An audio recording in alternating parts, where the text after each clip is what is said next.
akan kita fleksikan. Kamu lemas saja Pak. Kita fleksikan hip pasien, ya. Nah, kemudian ketika pasien mengalami nyeri pada sudut 30 sampai 70 derajat, ya, berarti ada indikasi terjadinya peradangan pada nervus ischiadicus. Oke, kita mulai dari awal. Pak, kita akan melakukan tes. Nanti saya akan mengangkat kaki Bapak lemes aja. Nanti kalau misalkan Bapak merasakan nyeri, beritahu saya. Ya. Oke. Kita mulai. Oh, nyeri. Nah, di sini. Ya, ketika dia merasakan nyeri, oh oke. Berarti ini salah satu indikasi ya, indikasi awal sebelum kita melanjutkan ke tes selanjutnya. Setelah itu kita lanjutkan tes lagi untuk lebih menegakkan diagnosanya. Oke. Kita ulangi lagi ya, Pak, tesnya. Tes yang kedua. Masih sama, Bapak lemes. Oke. Kita tambahkan dorsifleksi. Di sini. Nyeri? Nyeri. Ini Bragard tes, ya, tes yang kedua. Kemudian kita lanjut tes yang ketiga, Neri. Kita angkat secara pasif. Oke, kemudian kita dorsifleksikan. Kemudian kita perintahkan pasien untuk mengangkat kepala. Lehernya, Pak, diangkat. Oke. Sip. Nyeri? Nyeri. Oke. Sip. Nyerinya di bagian mana, Pak? Menjalar dari dari boyok. Oh, dari boyok. Oke, dari boyok sampai ke mana, Pak? Ke tunggai. Oh, sampai ke tunggai. Oke. Nah, itu ya. Itu untuk tes ini. Tes spesifiknya. Kemudian untuk falsafa manuver pada posisi duduk pasien. Duduk, Pak. Oke. Nah, yang khas dari falsafa manuver ini untuk mengetahui adanya HNP, ya. Jadi ketika nanti kita lakukan pemeriksaan falsafa manuver dan pasien merasakan nyeri, merasakan terjadi penekanan pada lumbalnya, pada punggung bawahnya, berarti indikasi dia terkena HNP. Gitu. Oke. Sekarang gini, Bapak nanti tarik nafas panjang, kemudian ditahan dan mengejan. Ditahan. Oke. Mulai ya, Pak. 1, 2, 3. Tarik nafas panjang. Oke, tahan, mengejar. Stop. Gimana? Punggungnya sakit nggak? Sakit. Oh, sakit. Nah, ketika pasien merasakan sakit di area punggung ketika mengejar, berarti dia HNP. Ada HNP. Ketika ischialgia yang disebabkan oleh piriformis sindrom, pasti ini hasilnya negatif. Ya, pasien tidak mengalami peningkatan nyeri. Ya, ketika itu karena piriformis, tapi karena HNP pasti ini mengalami peningkatan nyeri, gitu ya. Oke. Selanjutnya yang kelima ada selam tes. Selam tes itu kedua tangannya di belakang, Pak. Kemudian badannya dibungkukkan seperti ini. Bungkuknya bukan bungkuk ininya, tapi seperti gini, Pak. Ya. Jadi seperti lemes aja gini posisi badannya. Jadi seperti kalau tegak bungkuk kan gini, tapi ini badannya lemas dan seperti ini, gitu ya. Oke, kemudian kita angkat salah satu kaki, kemudian kita dorsifleksikan. Ini kepalanya fleksi, kepalanya di menunduk, Pak, menunduk. Nah, ini untuk provokasi perpanjangan dari nervus ischiadicus. Ya. Ketika sudah, Pak. Nyeri? Nyeri. Oke, nyeri terus kasihan. Jadi memang tujuannya dari selam tes, kalau kalian perhatikan, selam tes itu kan seperti ini posisinya. Gini. Kepala cervicalnya dia fleksi, kemudian ankle-nya dia dorsifleksi. Nah, di sini terjadi tarikan full, ya. Kalau gini kan masih ininya menekuk ya. Kalau di sini kan tambah tarikan. Nah, ini tujuannya untuk provokasi itu, tension, perpanjangan, gitu. Jadi ketika dia positif berarti ada peradangan pada nervus ischiadicus.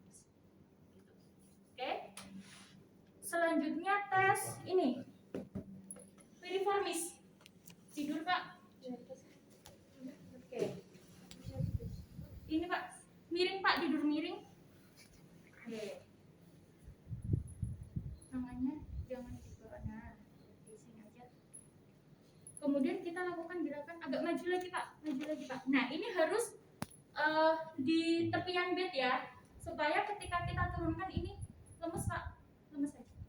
Ketika kita turunkan, nah supaya tidak mengganggu bednya, tidak, karena ini turunnya lebih dari bed ya.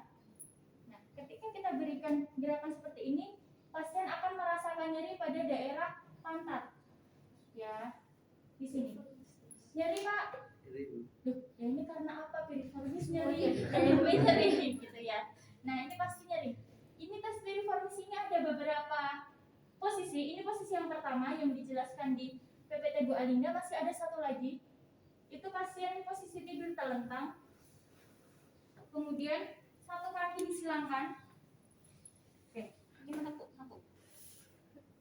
Nah ini difleksikan. Nah, ini gerakan posisi yang kedua. Ini boleh dipegang menggunakan tangan, Pak. Yang ini. Nah, sip. Ini posisi yang kedua, tes piriformis. Kalau seperti ini yang dites sebelah piriformis dextra atau sinistra? Dextra atau sinistra? Dextra. Ya, karena ini yang menyilang. Ya, ini posisi yang kedua. Boleh menggunakan ini atau bisa miring tadi, atau dua-duanya nggak apa-apa. Oke, sudah.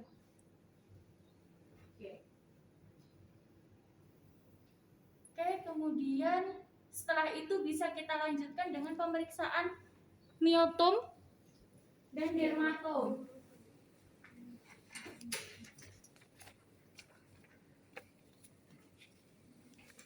Jadi ya kita harus tahu dulu sini, dari sini sampai sini itu dermatom dari L1, kemudian sini L2, L3, L4 dan L5.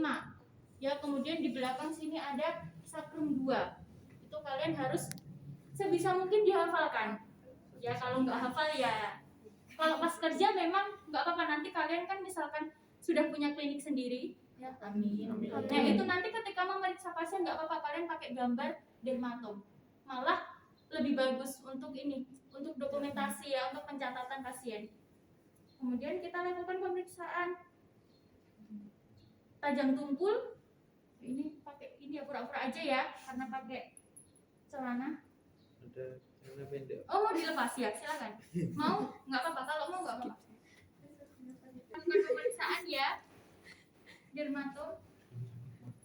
Pak, ini saya mau melakukan pemeriksaan. Nanti saya akan memberikan penekanan tajam dan tumpul. Nah, nanti Bapak menebak apakah ini tajam ataukah itu tumpul, gitu ya. Ini L1, L2, L3, L4, L5 di sini. Ya. Sini sebenarnya kalau kalian tahu, ini nggak perlu diperiksa bagian sini. Karena bukan ranahnya nervus sciaticus, ya. Kita langsung ke ranahnya nervus sciaticus. Ketika kita sudah yakin dari tes spesifik, oh mengarahnya ke situ, langsung aja gitu. Tapi kalau misalkan kalian ingin memastikan, nggak apa-apa, tes dari secara keseluruhan gitu. Ini kan pura-puranya kita udah tahu gitu ya. Pura-puranya. Oke. Ini tajam apa tumpul, Pak? Tumpul. Ini? Tumpul.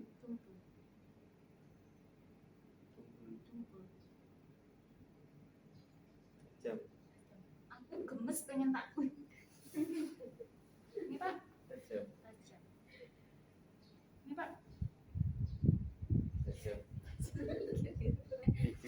Dikit. Tajam.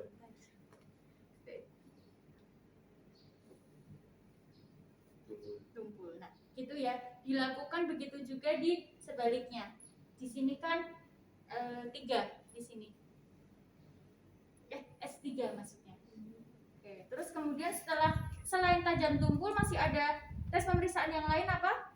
Diskriminasi 2 titik. Misalkan nanti, Pak, nanti saya akan melakukan tekanan pada kaki, pada tungkai Bapak. Nanti Bapak hitung ada berapa titik yang menempel di situ. Oke. Nggak boleh lihat ya, Pak? Berapa, Pak? 1.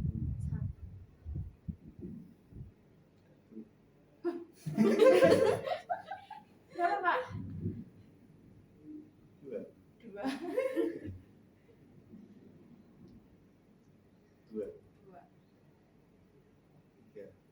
3, Dua. 2.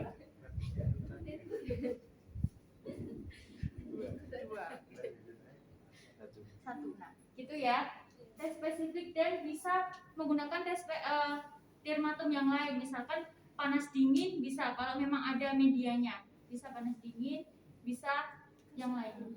Nah, kalau panas dingin itu sebenarnya penting ketika kita akan memberikan nanti terapi panas dingin, misalkan kita akan memberikan terapi panas ya, misalkan mau IR, SBD atau MBD, nah itu perlu kita berikan tes dermatom panas dingin.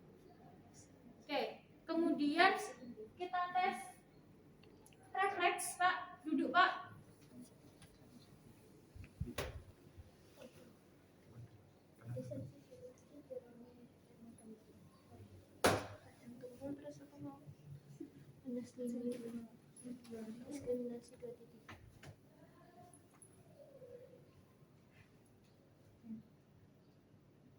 Nah, refleks ini untuk mengetahui apakah pasiennya ini refleksnya normal atau hiperrefleks.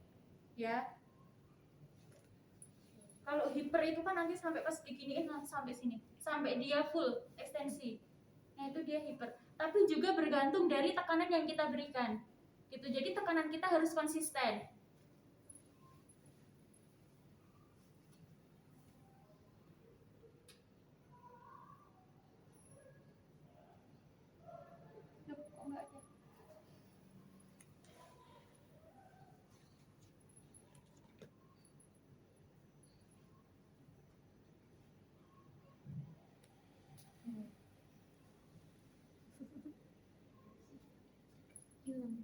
Hilang. Nah, tadi ada, sekarang hilang.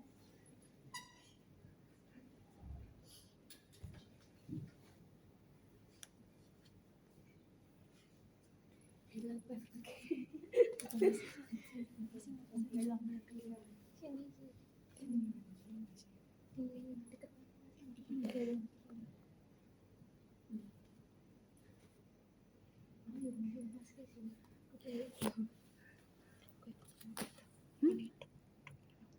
Orang ini sih, yo huruf itu kan Kalau ini, bisa sampai pakai telan. yang ini ya, yang kecil. Karena yang kecil dia lebih spesifik nanti kenanya. Oke. Setelah tes refleks, selanjutnya refleks patella, kemudian ada refleks pada ankle. Achilles.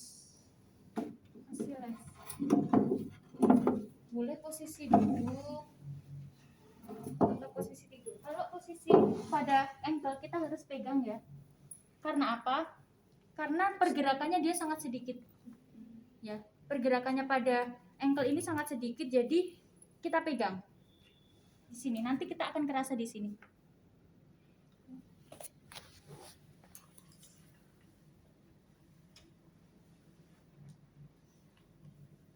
Ini kayaknya nggak bisa soalnya tegang, tidur aja.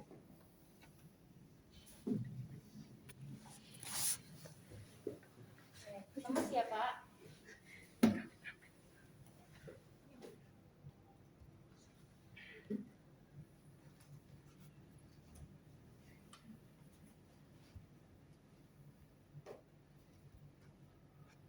Nah, nanti dia akan bergerak sangat sedikit kalau pada ankle gitu. Setelah itu bisa kita lakukan pemeriksaan movement. Berdiri Pak. Nah, berdiri kita perintahkan pasien untuk melakukan gerakan-gerakan yang ada pada lumbar. Bisa kita mulai dari fleksi. Silakan bungkukkan badannya Pak. Lurus terus. Nah, apakah terjadi peningkatan nyeri di sini? Iya. Ya, oke. Cukup, naik lagi. Kemudian menengadahkan ke belakang Pak. Oke, gimana rasanya? Nyeri. Nyeri sekali apa nyeri aja? Nyeri sekali. Nyeri sekali. Oke, sekarang ke samping Pak. Sampai Oke. Ini gimana? Nyeri juga. Nyeri juga. Kasihan. Setelahnya Nyeri juga. nyeri. Oke. Nah, stop. Untuk pemeriksaan gerak ini sebenarnya nanti bisa dilakukan secara pada area lain ya. Pada area lain yang terkena itu bisa kita lakukan dengan cara pasif, aktif dan isometrik. Namun memang pada bagian lumbar ini memang tidak bisa dilakukan secara pasif. Ya, jadi memang dilakukan secara aktif oleh pasiennya. Kemudian isometrik juga tidak bisa kita lakukan. Itu ya. Karena memang areanya tidak memungkinkan untuk kita berikan isometrik dan juga pasif. Nah, setelah kita lakukan pemeriksaan, selesai baru kita berikan intervensi. Nah, intervensi ini kan bisa kita duduk aja, nggak apa-apa. Kita berikan untuk modulasi nyeri, yang nanti bisa menggunakan tes, bisa menggunakan SBD, MBD, kemudian bisa menggunakan kinesiotapping, ya, kinesiotapping nanti dipasang dari sini sampai ke area yang mengalami gangguan atau permasalahan. Kemudian bisa juga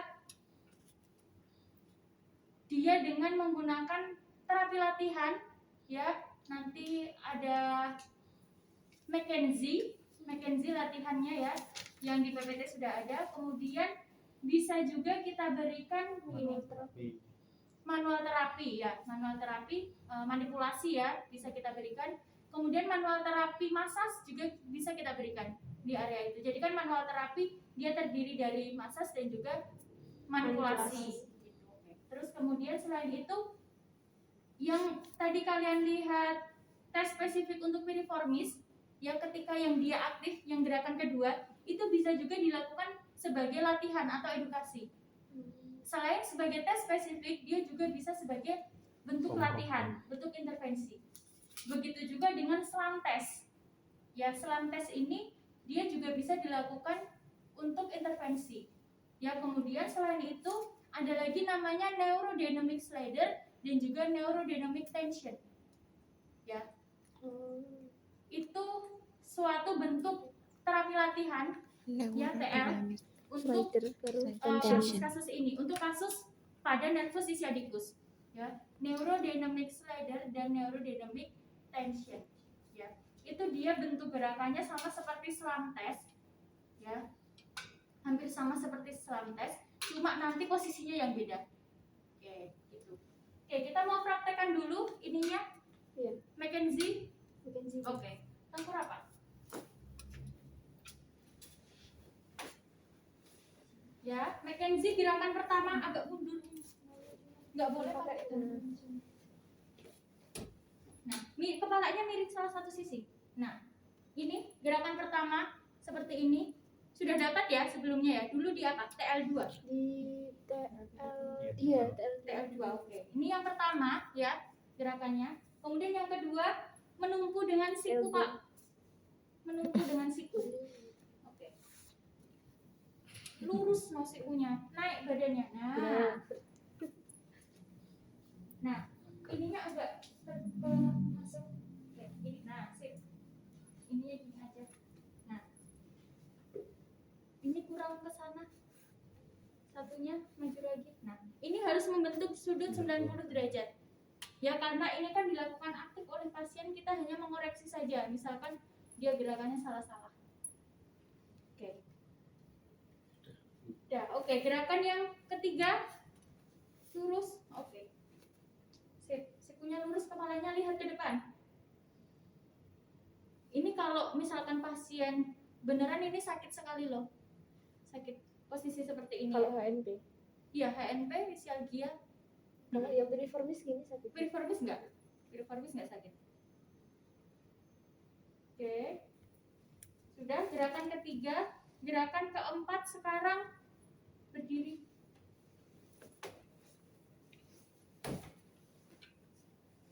Membungkuk ke depan. Fleksi. Fleksi. Oke.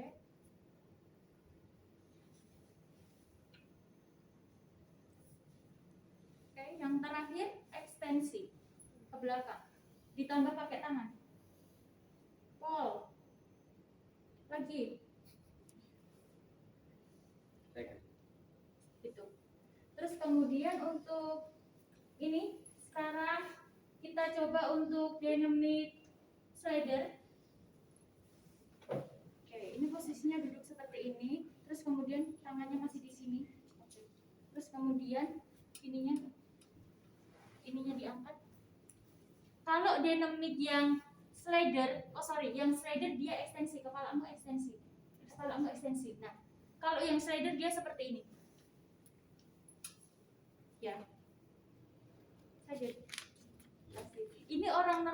seperti ini sakit loh, Tarik. ketarik. Ini kalau pada orang normal kita tes seperti ini, kita latih seperti ini, ketika dia mengalami nyeri, berarti indikasi pemendekan pada otot hamstring. Ya, otot hamstringnya ini, dia fleksibilitasnya dia menurun. Ya, ini yang neurodynamic slider. Kemudian yang neurodynamic tension, kepalanya nunduk. Jadi neurodynamic tension ini nama lainnya SLAM. Sakit kan? Ya, sorry ya. Tahan dulu, oke. Nunduk lagi, nah. Ini bisa juga sebagai tes dan juga bisa digunakan sebagai intervensi. Terus nanti ininya hitungannya 8 kali hitungan, kemudian stop, rest, kemudian diulang lagi dia selama 5 kali. Ya, jadi dalam satu sesi diulang 5 kali dengan tahanan 8 hitungan. Oke. Itu sama ya yang Tension slider sama. Oke, begitu juga untuk yang latihan piriformis ya. Oke, latihan piriformis, Pak. Kalau latihan piriformis ini usahakan pasien aktif. Karena apa? Karena ini nanti sebagai edukasi. Ya, edukasi pasien di rumah. Ya, oke Pak, silakan. Nah, sampai full, Pak. Nah, ini juga ditahan 8 hitungan. 8 hitungan, kemudian dia istirahat, kemudian diulang sebanyak 5 kali. 5 kali. berarti semua itu 5 kali ya Bu ya tadi? 5 kali, yang tadi juga 5 kali. Dengan 8 kali hitungan. Kalau yang McKenzie Kalau McKenzie nanti dia per menit. Ya, nanti di PPT sudah ada dosisnya belum? Belum. Oke, nanti coba Ibu carikan ini dulu artikel ya untuk yang menentukan McKenzie. Kalau McKenzie itu kalau seingat Ibu dulu memang dia lama. Jadi misalkan berapa menit cuma nanti Ibu carikan dulu ya artikelnya. Gitu. Kemudian bisa menggunakan TENS dan juga SBD atau MBD. Gitu ya. Oke. Sekarang silahkan ini dibagi 2 kelompok. Ya, dibagi 2 kelompok untuk mempraktekkan atau dua-dua berpasangan boleh. Berpasangan aja ya. Berpasangan silahkan dua-dua mempraktekkan dari anamnesis, dari asesmen sampai tes spesifik kemudian ke latihannya. kalau manipulasinya itu yang dikasih. Manipulasi nggak usah manipulasi, Tapi kalau misal mau dikasih manipulasinya itu yang dikasih apa Bu? Kayak Dikasih- aproksimasi itu bisa? Iya, bisa. Aproksimasi sudah dapat ya? Udah. Sudah. Oke. Bisa untuk manipulasi. Silahkan dua-dua